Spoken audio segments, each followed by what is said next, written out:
कर पा रहा था, ना ही रनिंग कर पा रहा था, ना ही स्ट्रेट डायरेक्शन में उड़ पा रहा था और ना ही सही गैजेट निकाल पा रहा था। जहाँ एनीवेयर डोर निकालना था वहाँ पास्ट लूप को निकाल दिया करता था। वो रोबोट और कोई नहीं बल्कि डोरेमोन था।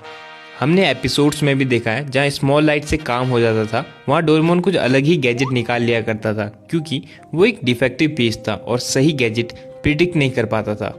डोरेमोन की ऐसी हालत देखकर जो प्रिंसिपल होते हैं वो कंफ्यूज हो जाते हैं और डोरेमोन से मजाक करते हुए कहते हैं ऐसे रोबोट्स को डिस्पोजल में भेज दिया जाता है।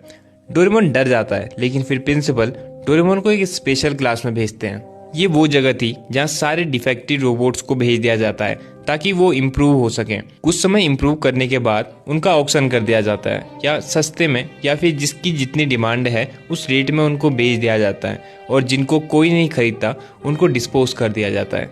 डोरेमोन क्लास में पहुंचता है जहां अलग अलग तरह के डिफेक्टिव रोबोट्स थे और जियान और सुनियो जैसे दिखने वाले दो शरारती रोबोट्स भी थे। उसी सेम क्लास में डोरेमोन की क्रश डोरा मियाको भी पढ़ती थी और डोरेमोन को देखते ही वो डोरेमोन से मिलने आ जाती है। डोरा मियाको भी डोरेमोन को पसंद किया करती थी। ये देखकर जियान और सुनियो जैसे दिखने वाले दो रोबोट्स को गुस्सा आ जाता है और फिर वो क्लास के बाद डोरेमोन को परेशान करते हुए उसकी पॉकेट उससे छीनने की कोशिश करते हैं। डोरेमोन गैजेट्स निकालता है लेकिन उनमें बैटरी नहीं होती।